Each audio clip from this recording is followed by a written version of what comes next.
જાય છે. એટલા જ માટે આપણા ઋષિ મુનિઓ પરમાત્માને પામવા માટે નેત્રો વીડીને તપ કરતા હતા. આ કન્યા તમારા પરિવારની નથી લાગતી? એ છે મારા મોટા ભાઈના મિત્રની પુત્રી અમિતા. મારા ભત્રીજા અજય સાથે એનું વ્યભિચાર થયું હતું, પણ લગ્ન પહેલા જ અમારો અજય રેલવે અકસ્માતમાં ગુમ થયો. એ બિચારી હજુ પણ માનવા તૈયાર નથી કે અજય... રંભાદેવી, માનવું નહીં માનવું એ બધી મનની માયા છે. સત્યને જાણવું એટલે જ માયાથી પર થવું. એટલે જ અમે આપના મુખેથી સત્ય જાણવા માંગીએ છીએ. અજય ઉપયોગમાં લીધેલું હોય એવું કોઈ વસ્ત્ર લાવી આપો. શક્ય હોય તો રેશમી. હમણાં જ લાવી આપું છું. મહારાજ, આપ અજયના અસ્તિત્વ વિશે ચુકાદો આપો એ પહેલા એક નમ્ર વિનંતી કરી લો. મારો પુત્ર જીવંત હોવાની મને કોઈ જ આશા રહી નથી, પરંતુ હું તો આ છોકરીના મનનું સમાધાન કરવા માંગુ છું. જો આપ અજયને મૃત્યુ પામેલો જુઓ તો અમીને આઘાત લાગે એવું કટુ સત્ય ન ઉચ્ચારતા. જી.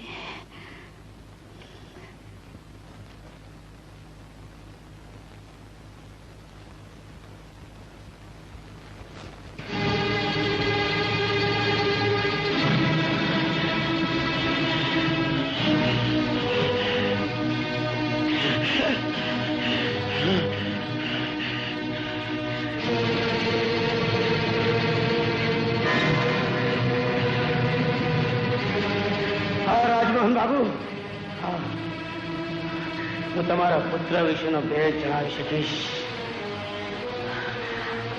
પણ મારા સમાધિ દરમિયાન સંપૂર્ણ શાંતિ જાળો છો. કોઈ પણ જાતનો વિક્ષેપ મારી સાધનામાં ભંગ ઉપાડી શકે એમ છે.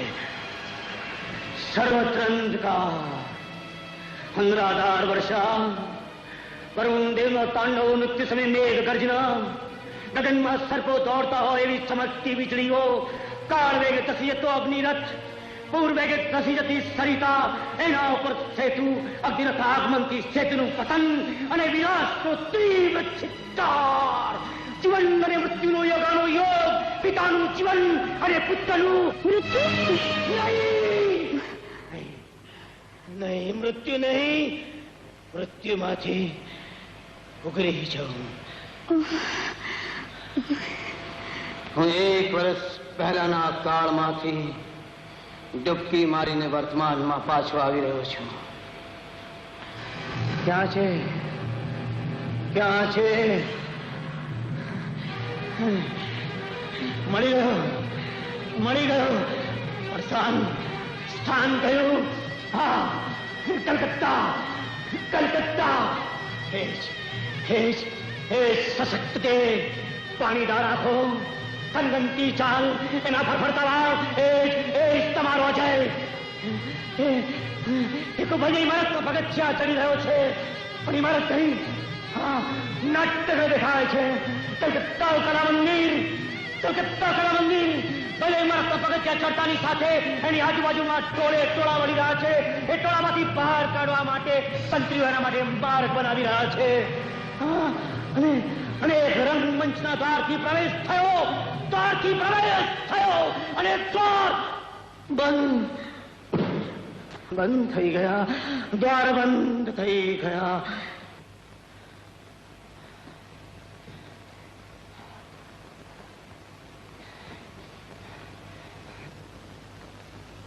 તમે લોકો હાથ જોડીને બેઠા છો કેમ? સાંભળી નહીં તમે? તમારો અજય જીવેલ છે. હા, કલકત્તાની અંદર. અરે જાઓ, તપાસ કરો. કલકત્તામાં તમારું કોઈ પરિચિત હોય તો તત્કાળ પૂછાવો. તાર કરો, ટેલિફોન કરો, નહીતર કલકત્તાના કલા મંદિરમાંથી ભાગી જશે. જાઓ, તપાસ કરો. હેલો, જન બુકિંગ. હેલો, હું રાજા સાહેબની તારી વાત કરું છું. હા, જરા પ્લીઝ મને કેલકત્તા લાઇટનિંગ કોલ જોઈન કરી આપશો. કેલકત્તા નંબર 479509. Yes please. શક્ય હોય એટલું જલ્દી જોડી આપજો. કોઈને જીવન મરણની સમસ્યા છે. Thank you.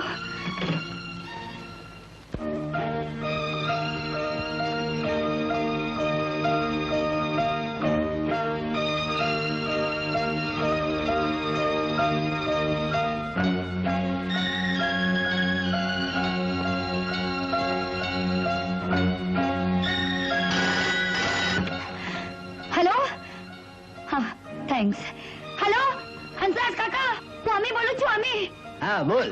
રાજા સાહેબને તમારું એક અર્જન્ટ કામ પડ્યું છે. તમે જરા પણ વિલંબ કરાવી ના ત્યારે કલા મંદિર થિયેટર ઉપર પહોંચી જાઓ. હા હા કહું છું. તમે રાજા સાહેબ ના અજયને તો અનેક વાર જોયા છે ને? હા, ત્યાં રંગમંચ ઉપર જોઈને ખાતરી કરી આવો કે અજય છે કે બીજું કોઈ.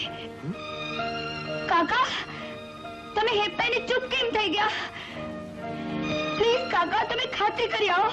હા, અને એમને તરત જ લાઇટનિંગ કોલ કરો. હું હમણાં જાઉં છું.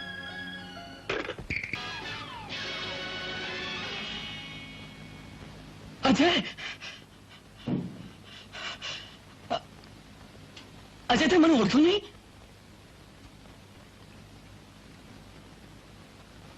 વડીલ, ઓળખવામાં આપની કઈ ભૂલ થાય છે. મારું નામ અજય નહીં, કુમાર છે. આ હંસરાજની આંખો રાજા સાહેબનો પુત્ર અજયને ઓળખવામાં થાપ ન ખાય. રાજા સાહેબનો પુત્ર? કોણ રાજા સાહેબ? ધરમપુરના કરોડપતિ શેઠ રાજમોહન. કરોડપતિના પુત્ર થવાનું મારા નસીબમાં ક્યાંથી?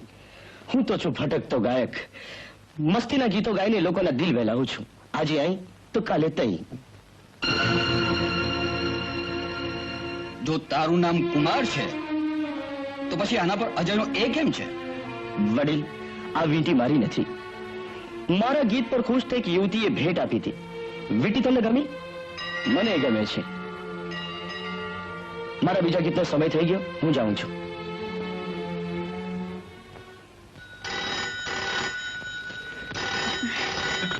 હેલો. હા હા, લાઇટનિંગ કોલ ફ્રોમ કલકત્તા. આપો ને.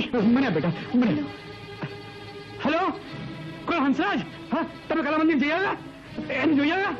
એને જોઈને પહેલા તો મારી આંખો વિસ્મયથી પોળી થઈ ગઈ. રાજા સાહેબ, એ અદલો અદલ આપણા અજય જેવો જ છે. અજય જેવો છે એટલે અજય નથી? મેં એને અજય કહીને બોલાવ્યો તો એને કહ્યું કે હું અજય નથી, મારું નામ તો કુમાર છે. ગીતો ગાઈને લોકોના દિલ બહેલાવું છું. ને પાછું એને એમ કહ્યું કે મેં ધરમપુર કદી જોયું નથી અને હું કોઈ રાજા સાહેબને ઓળખતો નથી. એને એવું કહ્યું? પણ રાજા સાહેબ, એ આપણો અજય જ છે. તમને યાદ છે રાજા સાહેબ, આપણો અજય એક વીંટી પહેરતો હતો? બીજું શું વાત છે? એના હાથમાં પણ એવી જ વીંટી હતી. એના પર અંગ્રેજી એ કોતરેલો હતો. મેં જયારે વીંટીની વાત કરી ત્યારે એને કહ્યું કે આ તો મને કોકે ભેટ આપેલી છે. એ જ મારો અજય છે. એ વીંટી અમે સગાઈ પ્રસંગે અજયને પહેરાવી હતી. હંસરાજ, હવે મારું હૈયું હાથ નથી રહેતું. હવે જેમ મને તેમ જલ્દી અજયને લઈને તમે અહીં આવી જાઓ. હા, પુત્ર વિયોગની એક એક પણ મારા માટે યુગ યુગ જેટલી લાંબી પડી જશે, લાંબી પડી જશે. રાજા સાહેબ, ધરપત રાખો, હું એને લઈને જ આવીશ. બેટા, હવે તારી શ્રદ્ધા સાચી ઠરી. આપણો અજય એમ કેમ છે? તરુણ પોતાની યાદદાસ્ત ગુમાવી બેઠો છે. અકસ્માતને કારણે ભૂતકાળની તમામ બાબતો એના સ્મૃતિ પટ પરથી ભૂસાઈ ગઈ છે. એ કોણ હતો, એના માતા પિતા કોણ છે, એનું નામ શું છે, એની સુદ્ધા પણ એને ખબર નથી. હંસરાજભાઈ પણ એમ જ કહેતા હતા, મહાત્માજી, યાદદાસ્ત તો માનવી માનવી વચ્ચેના સંબંધની કડી છે. એ અહીં આવશે ત્યારે મને, અમીને કે એની માતાને પણ નહીં ઓળખી શકે. એની ચિંતા તમે મારા ઉપર છોડી દો. મારા સહવાસમાં ધીરે ધીરે પોતાની યાદદાસ્ત પાછી મેળવશે. મહાત્માજી, હું આપની દિવ્ય શક્તિ સમક્ષ મારું મસ્તક નમાવું છું. તો મારી એક નમ્ર વિનંતીનો સ્વીકાર કરો. જ્યાં સુધી મારો પુત્ર પોતાની યાદદાસ્ત સંપૂર્ણપણે પાછી ન મેળવે ત્યાં સુધી આપ મારા મહેમાન બની મારા ગેસ્ટ હાઉસમાં રહો. જેવી તમારી ઈચ્છા. ઓમ નમઃ શિવાય, ઓમ નમઃ શિવાય.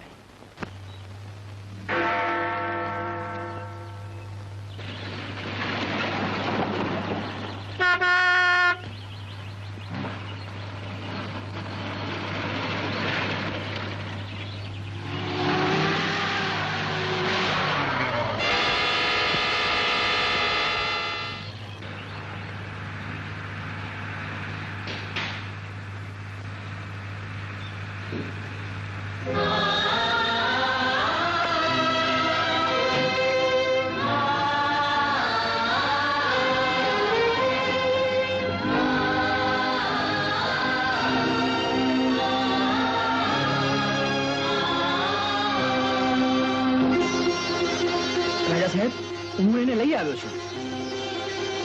આ છે રાજા સાહેબ.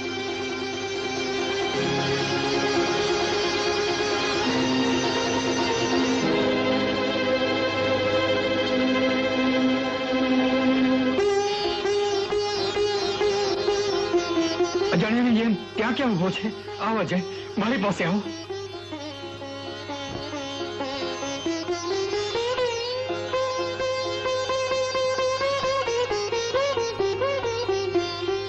મારું નામ કુમાર છે.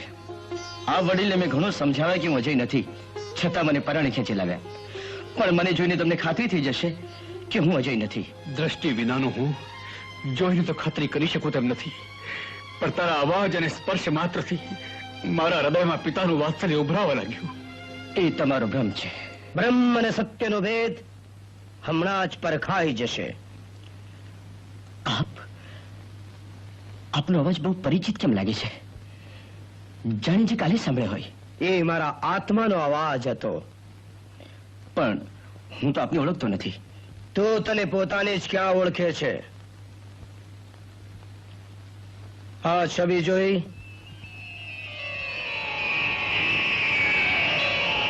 એને ઓળખે છે? બિલકુલ મને મળતો ચહેરો છે. જાણે દર્પણમાં હું મને પોતાને જ જોતો હોઉં. કારણ કે તમે પોતે જ છો અજય. અજય, મારી આંખોમાં દ્રષ્ટિ કરી જુઓ, ઓળખાણ તાજી થઈ જશે. હવે છે